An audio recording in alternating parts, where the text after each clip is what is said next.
नमस्कार। हरियाणा डायरी में बहुत बहुत स्वागत है आपका। हरियाणा सरकार ग्रीन मिशन पर सवार हो गई है। ऐसे में मुख्यमंत्री नायब सिंह सैनी ने स्टेट एनवायरमेंट प्लान 2025 लॉन्च किया है। प्रदूषण मुक्त हरियाणा की ओर कदम उठाते हुए हरियाणा सरकार ने खतरनाक कचरे से लेकर ध्वनि प्रदूषण तक काम करने पर फोकस रखा। सीएम नायब सिंह सैनी ने जनता से आह्वान किया कि वो हरियाणा को स्वच्छ, हरा भरा और प्रदूषण मुक्त बनाने में सहयोग करें। मुख्यमंत्री नायब सिंह सैनी ने बताया कि प्रदूषण पर नियंत्रण के लिए उद्योगों से निकलने वाले खतरनाक कचरे के निपटान के लिए फरीदाबाद में विशेष प्रबंधन स्थल तैयार किया गया है। ध्वनि प्रदूषण रोकने के लिए भी ठोस कदम उठाए जा रहे हैं। कचरे से भरी नदियों, तालाबों को लेकर भी उनकी सरकार गंभीर है। नदियों में बड़े पैमाने पर सफाई और पुनर्जीवन का काम चल रहा है। जल प्रदूषण को रोकने के लिए 2200 तालाब अमृत सरोवर योजना के तहत बनाए गए हैं। ये न सिर्फ जल संरक्षण में मदद कर रहे हैं, बल्कि ग्रामीण इलाकों में प्राकृतिक संतुलन भी बहाल कर रहे हैं।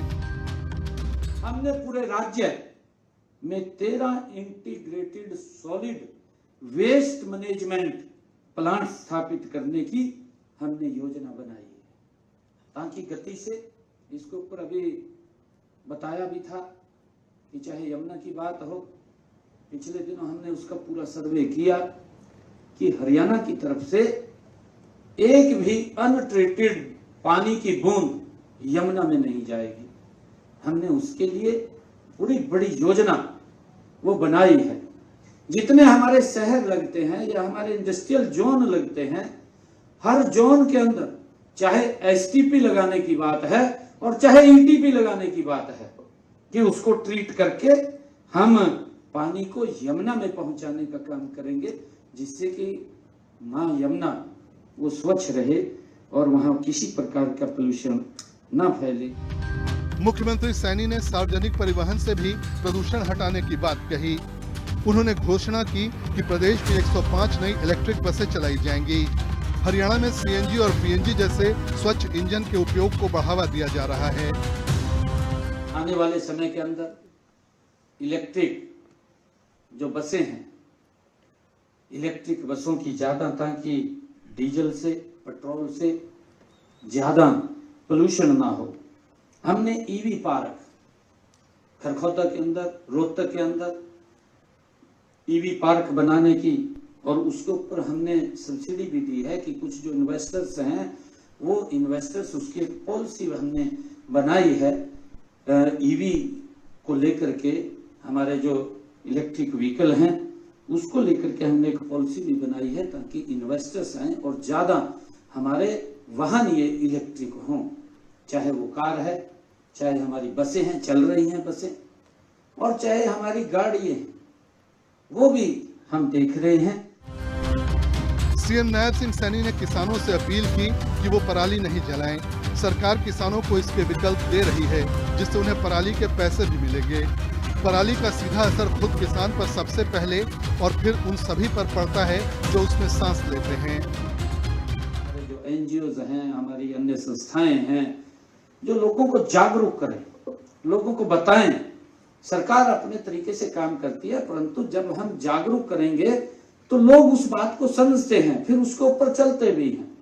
हमने हरियाणा के अंदर एक इंसेंटिव भी दिया कि कोई पराली नहीं जलाएगा, पराली नहीं जलाएगा तो उसके ना जलाने के ही एवज में 1000 रुपए प्रति एकड़ हम उसको देंगे। अब हमने उसको बढ़ा भी दिया, हमने 1200 रुपए एकड़ कर दिया, अभी इसी बजट में किया है, ताकि किसान अपने खेत की पराली ना जलाए।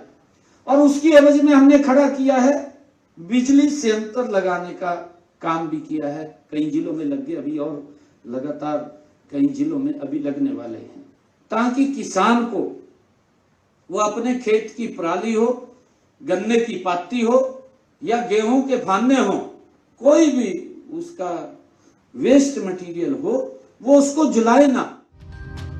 मुख्यमंत्री नायब सिंह सैनी ने कहा कि प्रदूषण पर रोक के लिए प्लास्टिक का कम से कम इस्तेमाल किया जाए। उन्होंने लोगों से सिंगल यूज प्लास्टिक छोड़कर पर्यावरण को बचाने वाले विकल्प को अपनाने को कहा। उन्होंने जनता से अपील की कि वो अधिक से अधिक पौधे लगाकर हरियाणा को हरा भरा बनाएं। सभी विभाग मिशन मोड में काम करें ताकि स्टेट एनवायरनमेंट प्लान 2025 का लाभ हरियाणा के हर नागरिक तक पहुंच सके। ब्यूरो रिपोर्ट, हिंदी खबर।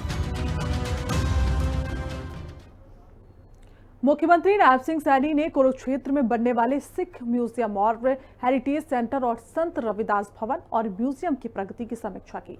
बैठक के दौरान मुख्यमंत्री ने कहा कि दोनों म्यूजियम हमारी संस्कृति और विरासत को युवा पीढ़ी के साथ जोड़ने का काम करेंगे।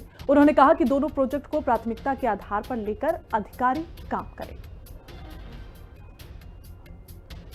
तो देखिए, सिख म्यूजियम वहां पर बनने वाला है। ऐसे में सीएम नायब सिंह सैनी ने इसकी समीक्षा की, बैठक की। उन्होंने कहा कि जो अधिकारी हैं वो इस पर जल्द से जल्द काम शुरू करें। ऐसे में अधिकारी दोनों प्रोजेक्ट को प्राथमिकता पर ले।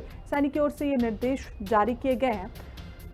उन्होंने कहा कि दोनों प्रोजेक्ट को प्राथमिकता के आधार पर अधिकारी इसकी शुरुआत करें। ऐसे में बैठक के दौरान मुख्यमंत्री ने कहा कि दोनों म्यूजियम हमारी संस्कृति और विरासत को युवा पीढ़ी के साथ जोड़ने का काम करेंगे। ऐसे में जरूरी हो जाता है कि अधिकारी दोनों को प्राथमिकता देते हुए इस पर जल्द से जल्द काम शुरू करें।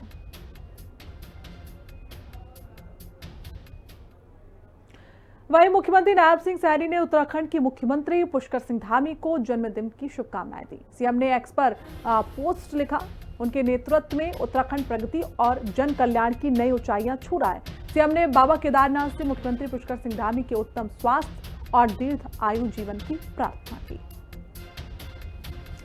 तो देखिए, मुख्यमंत्री पुष्कर सिंह धामी का जन्मदिन है। ऐसे में मुख्यमंत्री नायब सिंह सैनी की ओर से एक्स पर एक पोस्ट किया गया, जिसपे उन्होंने मुख्यमंत्री पुष्कर सिंह धामी को उनके जन्मदिन की हार्दिक शुभकामनाएं दी। ऐसे में उन्होंने लिखा कि आपके नेतृत्व में उत्तराखंड प्रगति और जन कल्याण की नई ऊंचाइयों को लगातार छू रहा है। बाबा केदारनाथ से आपके उज्जवल स्वास्थ्य और दीर्घ आयु की कामना करता हूं।